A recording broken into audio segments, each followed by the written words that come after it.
Middle east वर्तमान में एक अत्यंत संवेदनशील दौर से गुजर रहा है। ईरान और इजराइल के बीच बढ़ते सैन्य तनाव ने न केवल क्षेत्रीय बल्कि वैश्विक स्थिरता पर भी सवालिया निशान लगा दिए हैं। ऐसे समय में रूस के राष्ट्रपति व्लादिमीर पुतिन ने एक सक्रिय पीस मेकर या मध्यस्थ की भूमिका निभाते हुए कूटनीतिक प्रयास तेज किए हैं। पुतिन द्वारा इजराइल के प्रधानमंत्री बेंजामिन नेतन्याहू और ईरान के राष्ट्रपति से की गई हालिया बातचीत इस संकट को टालने की दिशा में एक बड़ा कदम मानी जा रही है। इजराइल के साथ संवाद, कूटनीति पर जोर। क्रेमलिन द्वारा साझा की गई जानकारी के अनुसार राष्ट्रपति पुतिन ने प्रधानमंत्री नेतन्याहू से फोन पर लंबी चर्चा की। इस बातचीत का मुख्य केंद्र क्षेत्र में बढ़ती सैन्य हलचल को कम करना था। रूस ने स्पष्ट किया कि किसी भी प्रकार का सैन्य टकराव न केवल मध्य पूर्व के लिए आत्मघाती होगा, बल्कि इसके परिणाम वैश्विक अर्थव्यवस्था और सुरक्षा पर भी पड़ेंगे। पुतिन ने इस बात पर जोर दिया कि रूस मध्यस्थता के लिए तैयार है। उन्होंने नेतन्याहू से कहा कि सुरक्षा और स्थिरता की बहाली केवल राजनीतिक संवाद के माध्यम से ही संभव है।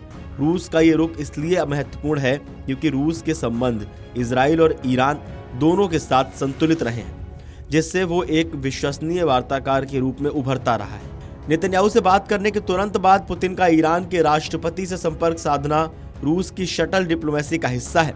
ईरान और रूस के बीच पिछले कुछ वर्षों में रक्षा और सामरिक संबंध काफी मजबूत हुए हैं। ऐसे में पुतिन की सलाह तेहरान के लिए वजन रखती है।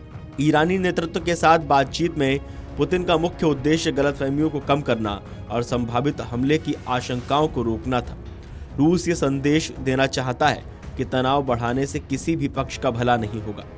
पुतिन ने ईरान को संयम बरतने और कूटनीतिक रास्तों को खुला रखने का सुझाव दिया है, ताकि क्षेत्र को एक बड़े युद्ध की आग में झोंकने से बचाया जा सके।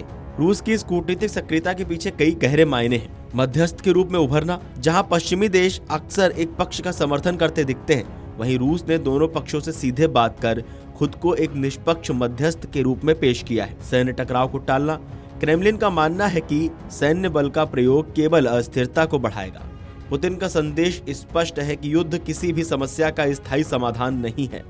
क्षेत्रीय संतुलन, रूस इस क्षेत्र में अपने हितों की रक्षा करना चाहता है। सीरिया और अन्य पड़ोसी देशों में रूस की मौजूदगी के कारण मध्य पूर्व में अस्थिरता सीधे तौर पर रूस के सामरिक हितों को प्रभावित करती है। वैश्विक कद, इस पहल के जरिए पुतिन ये भी जताना चाहते हैं कि यूक्रेन संघर्ष के बावजूद रूस वैश्विक मुद्दों पर एक प्रभावी अनिवार्य खिलाड़ी बना हुआ है। पुतिन की यह पहल निश्चित रूप से तनाव को कम करने की एक गंभीर कोशिश है।